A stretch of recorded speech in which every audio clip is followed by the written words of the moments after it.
तो vapour pressure और रॉल्ड्स law आज हमें देखना है, ठीक है। सबसे पहले वेपर प्रेशर होता क्या है? वेपर प्रेशर बेसिकली एक तरह का प्रेशर होता है जो कि एक्सर्ट होता है by the vapour form of जो भी हमारा vapour phase of the gas या लिक्विड, ठीक है। जो भी लिक्विड होगा वही गैसियस फेज में जो उसकी वजह से जो प्रेशर लगेगा इनसाइड अ सोल्यूशन वो कहलाएगा तुम्हारा वेपर प्रेशर। तो इसकी सिंपल सी डेफिनेशन होती है the pressure exerted by gas above liquid surface is called vapour pressure, ठीक है। तो हम लिख सकते हैं the pressure exerted by gas above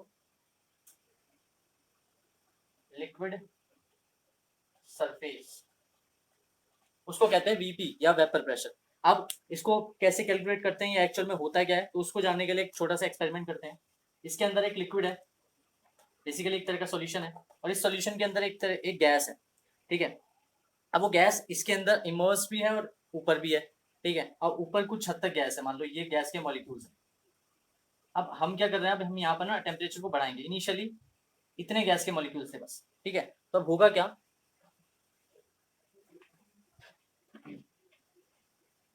हमने यहाँ पर मैनोमीटर लगा रखा है, ये प्रेशर नापेगा, थर्मोमीटर लगा रखा है टेम्परेचर नापने के लिए। तो अब एक एक करके हम इसका टेम्परेचर धीरे धीरे बढ़ाएंगे और चेक करेंगे इसके प्रेशर में क्या चेंज आया। तो टेम्परेचर बढ़ाने के लिए हम इसको ऐसे बर्न कर देंगे, ठीक है ना, नीचे फ्लेम दे देंगे।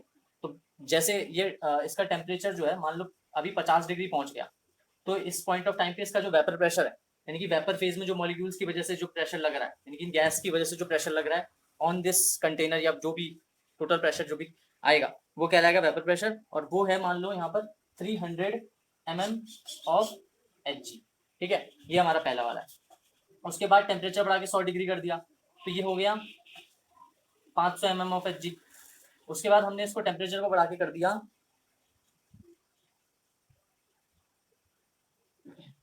120 डिग्री। ये लिक्विड कोई भी हो सकता है, अगर पानी होता तो 100 डिग्री में बॉईल होना स्टार्ट हो जाता, ठीक है। तो यहाँ पर ये अपने बॉइलिंग पॉइंट तक जाएगा। हम पानी भी ले सकते हैं, बट पानी पे फिर हमें 100 पे उसको वो करना पड़ता है। बट अब हम क्या करेंगे, अब इसको हमने माना कि ये 120 डिग्री पे बॉईल होना स्टार्ट होता है, तो 120 डिग्री पे पहुंच जाएगा 760 mm या 700 mm ऑफ Hg, मतलब उसके आसपास। तो तुम लिख सकते हो ये 700 mm ऑफ Hg पे जाके पहुंच गया। ये एक ऐसा प्रेशर है जो हमने माना है कि एक ऐसा प्रेशर है कि इसके बाद ना प्रेशर बढ़ना मतलब बंद हो गया, प्रेशर नहीं बढ़ा, तो प्रेशर कांस्टेंट हो गया। अब मैंने इसका टेम्परेचर 140 डिग्री और आगे 150 डिग्री कर दिया, तब मैं देख रहा हूँ तब भी प्रेशर इतना ही है 700 mm of Hg। mm of Hg pressure की एक यूनिट होती है, जैसे एटीएम होती है, पास्कल होती है ना, न्यूटन पर मीटर स्क्वायर होती है, वैसे ही mm ऑफ Hg भी इसकी वो होती है। जो मैनोमीटर पे जनरली हम यूज करते हैं तो उस पर mm ऑफ Hg में रीडिंग आती है, इसलिए मैंने mm ऑफ Hg में लिखा है। तो हमने क्या देखा कि एक टेम्परेचर पे आके इसका जो वेपर प्रेशर है ये फिक्स हो गया। तो बेसिकली यहाँ पर क्या हुआ, यहाँ पर ना इक्विलिब्रियम इक्विलिब्रियम सेटअप हो गया, मतलब इक्विलिब्रियम बन गया, यहाँ पर इक्विलिब्रियम सेटअप। मार्कर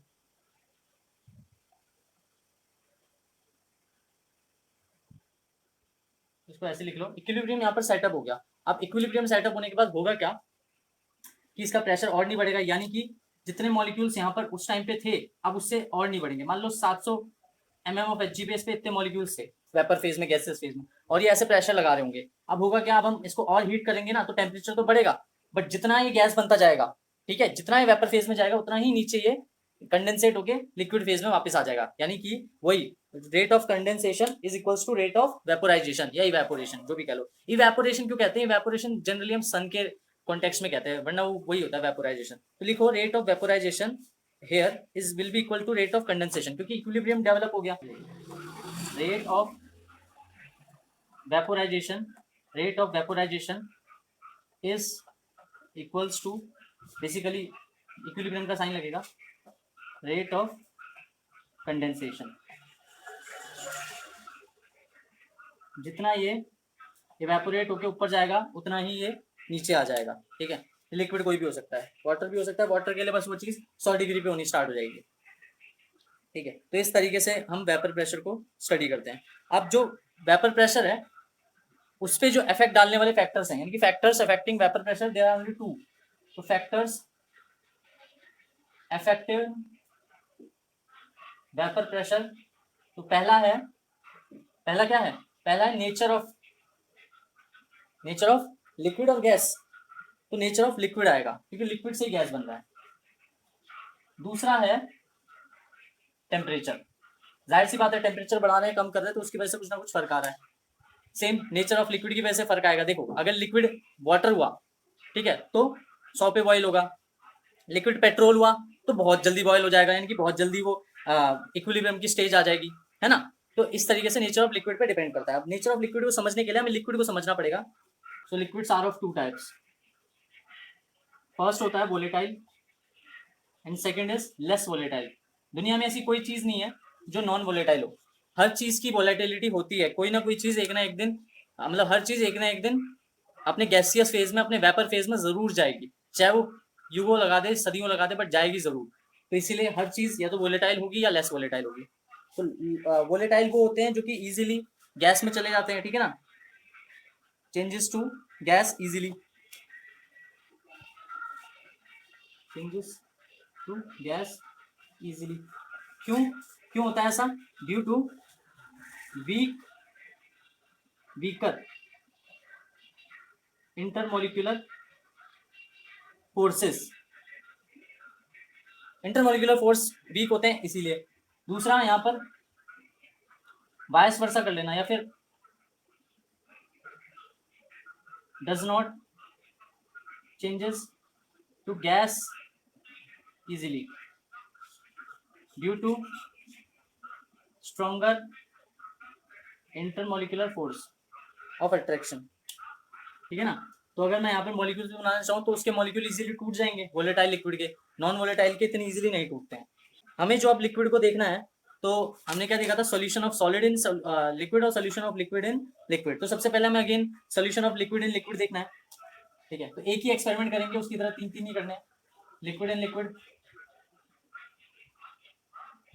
इसके कॉन्टेक्स्ट में हमें vapour pressure and Rawls law को समझना है। तो वेपर प्रेशर तो हमें पता चल गया कि वेपर प्रेशर कहते किसको है।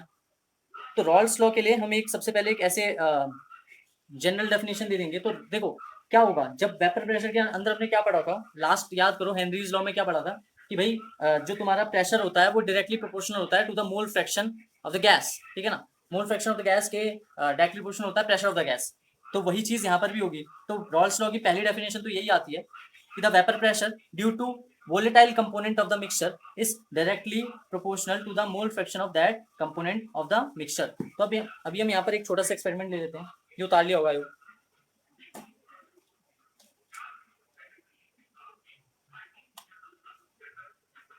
फर्स्ट एक्सपेरिमेंट है, इसमें हम एन हेप्टेन और n heptane plus n octane को ले रहे हैं,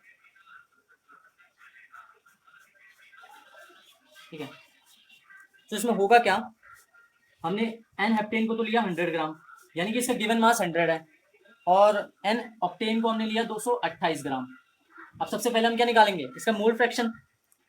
तो मोल फ्रैक्शन निकालने के लिए number of moles, number of moles क्या होता है, गिवन मास अपॉन में मोलर मास। इसका मोलर मास 100 होता है और इसका मोलर मास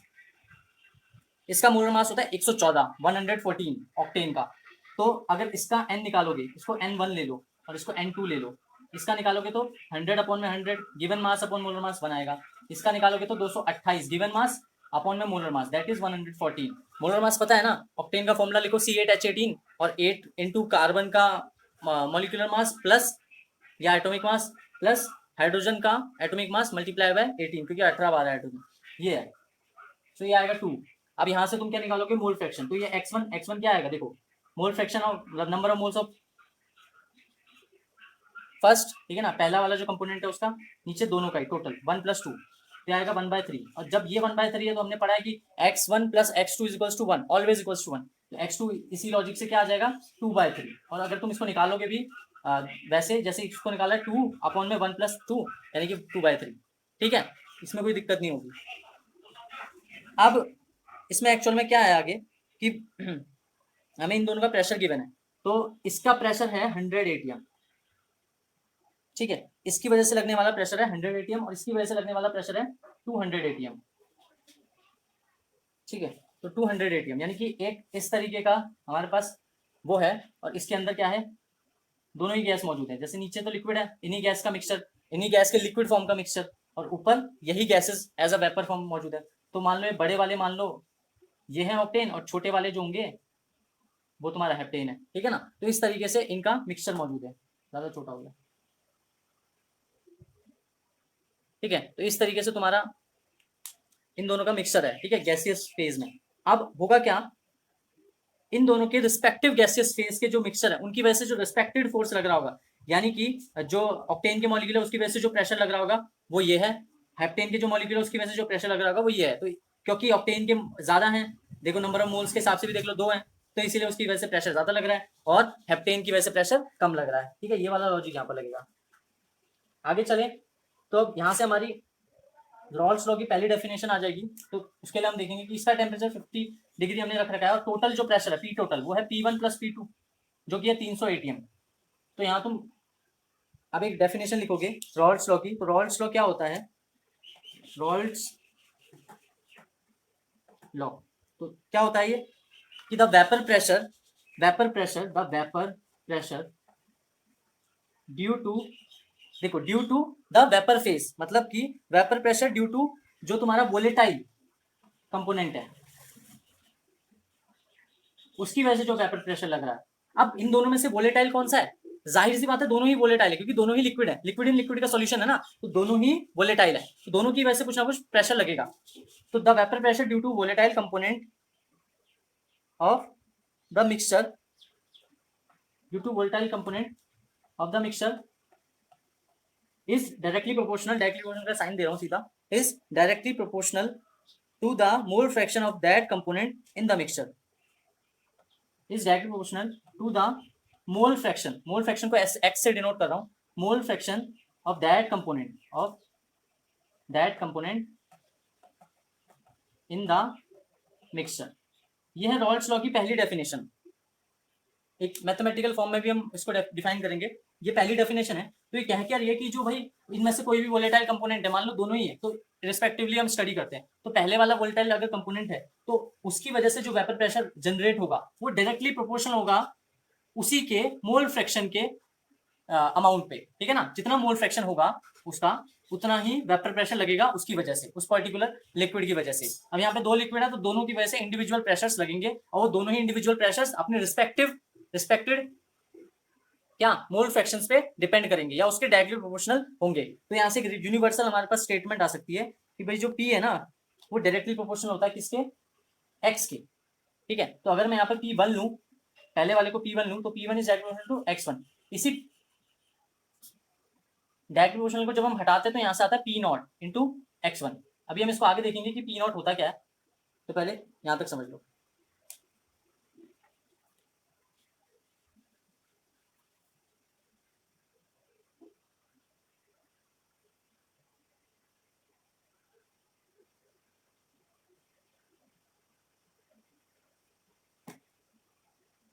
लिया, तो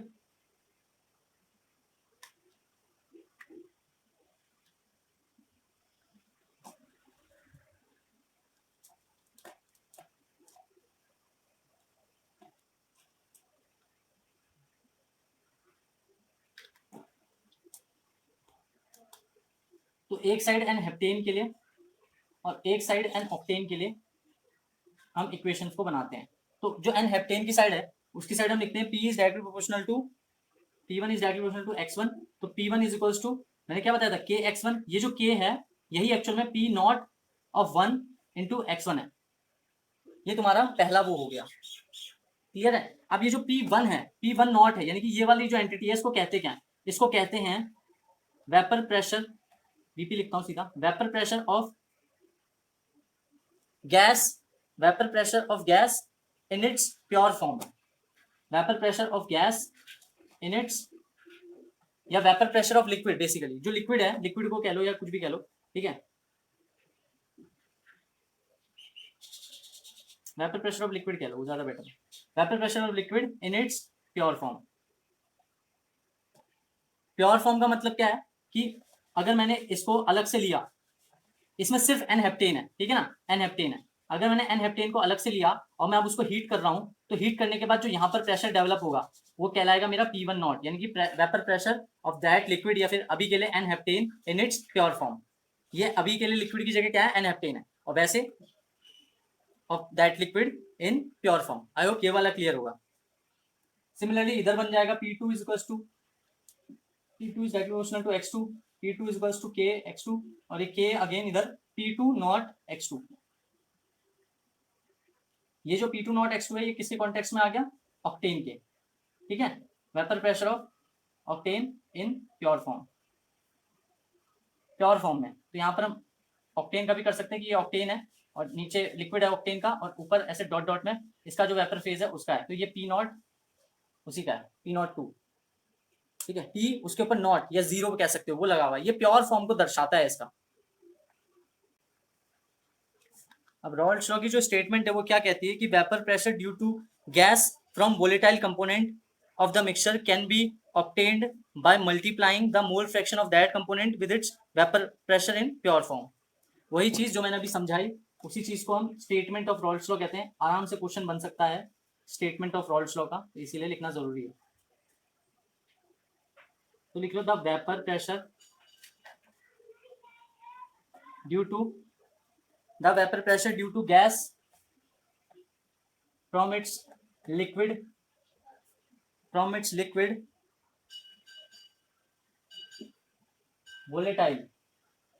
liquid volatile component of the mixture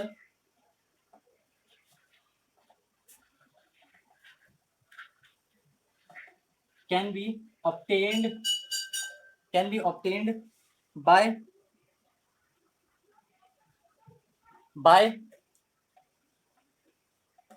multiplying the mole fraction of that component with its vapor pressure in pure form, of that component with its vapor pressure in pure form। यह है तुम्हारा statement of Rawls law. उतार लो इसको। CRT का question number 16 कर लेना, 2.16 करके question number 16 कर लेना।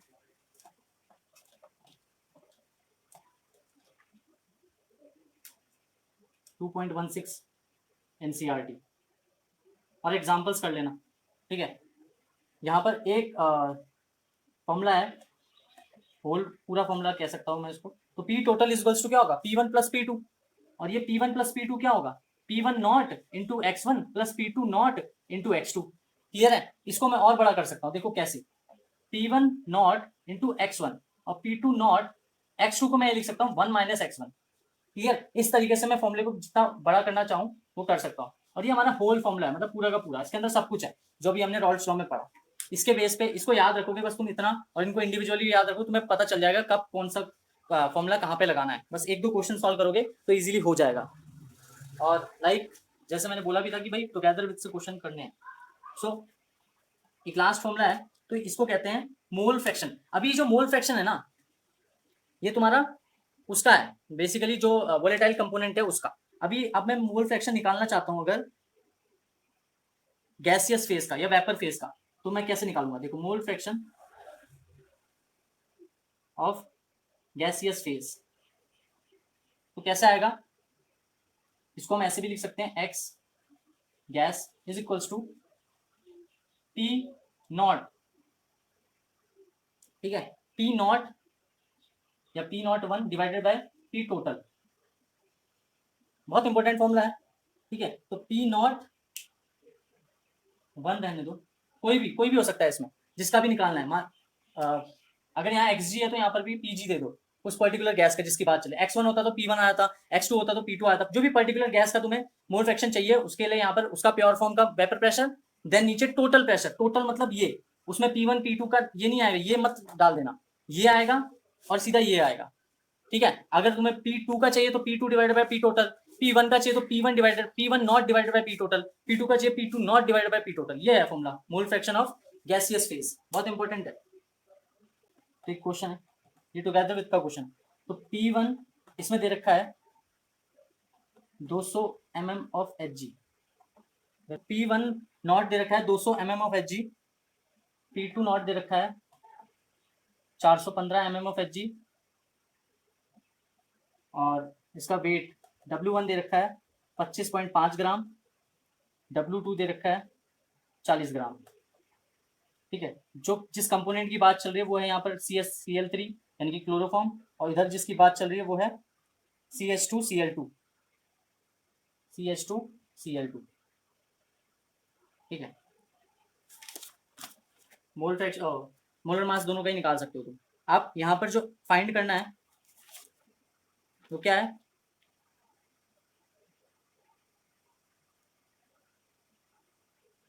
तुम्हें फाइंड करना है YA। इसको ना एक काम करो, Y कर लो, ये वेपर फेस के लिए Y लगता है तो YG कर लो। तो इसके लिए निकालना है तुम्हें YA यानी कि पहले का, या Y1 लिख लो इसको, चलो Y1 and Y2, Y1 and Y2 ये तुम्हें फाइंड करना है। Y1 Y2 क्या है, mole fraction of gaseous phase है, mole fraction of gaseous phase for first, mole fraction of gaseous phase for second, तो Y2। तो पूरा एक अच्छा क्वेश्चन है, इसको तुम्हें पहुंचना है, तो इसमें ये लगेगा प्रॉपर अच्छे तरीके से, और उसके बाद तुम इस तक पहुंचोगे, फिर ये वाला फॉर्मूला लगाओगे। ठीक है, तो पहले तुम्हें पी टोटल निकालना है, इन सबसे मिलके पी टोटल निकालना है। पी टोटल निकालने के बाद तुम्हारे पास P1 नॉट P2 नॉट तो है, तो P1 not divide by P total आएगा, उससे तुम्हारा Y1 आ जाएगा, एंड सिमिलरली Y2। और एक और चीज ध्यान रखना कि यहाँ पर अगेन Y1 प्लस Y2 जो होता है वो 1 के बराबर होता है, जैसे हमारा X1 प्लस X2 था ना mole fraction in liquid phase, वैसे ही गैसियस फेज में भी बराबर होते हैं, मतलब 1 के बराबर होते हैं। देन एक दूसरा क्वेश्चन और लिख लो। तो इस क्वेश्चन में क्या है, P1 not is equals to 450 mm of Hg, और P2 not is equals to 700 mm of Hg।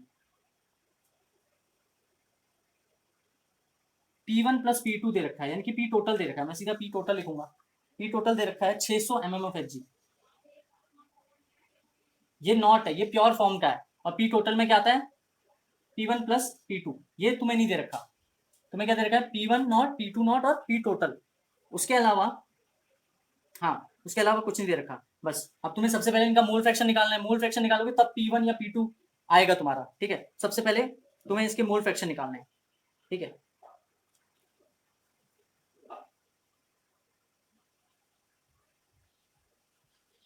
तो तुम्हें यहाँ पर फाइंड करना है X1 X2 और Y1 Y2, यानी कि मोल फ्रैक्शन ऑफ नॉर्मल जो लिक्विड फेज है उसका, और मोल फ्रैक्शन ऑफ जो गैसियस फेज है उसका, तो दोनों का ही तुम्हें यहाँ पर निकालना है। ओके, तो अब ये हमारा टॉपिक यहीं पे खत्म होता है। इसके बाद है solution of solid in liquid, उसमें हम वेपर प्रेशर को कैसे डिस्कस करते हैं। तो उसके लिए मैं कहूंगा कि बुक से जरूर पढ़ लेना, आगे हम इसको देखेंगे। इसमें करना क्या होता है, इसमें हमें बेसिकली सॉलिड के साथ लिक्विड है, अब सॉलिड जो है वो लेस वोलेटाइल होता है, यानी कि वोलेटाइल है नहीं वो, ठीक है नॉर्मली, तो इसीलिए हम उसको वोलेटाइल नहीं मानेंगे, तो सिर्फ उसमें जो लिक्विड फेज है उसी का काउंट होगा। तो सॉलिड फेज क्या करेगा, कुछ हिंड्रेंस पैदा करेगा, रुकावट पैदा करेगा, तो उसको हम रुकावट को देखना है, उसी रुकावट को हम कहते हैं relative lowering of vapour pressure. और उसी से आगे तुम पढ़ोगे 4 प्रॉपर्टीज, कॉलिगेटिव प्रॉपर्टीज जिनको कहते हैं, उसमें एक property relative lowering of vapour pressure भी है। तो अगली क्लास और उसके आगे वाली क्लास में हम ये वाली चीजें पढ़ेंगे। ठीक है, तो आज के लिए इतना ही, क्वेश्चंस कर लेना। ठीक है, 2.16 एनसीईआरटी का क्वेश्चन कर लेना, और ये 2 क्वेश्चन जो दिए हैं वो कर लेना। चलो बाय।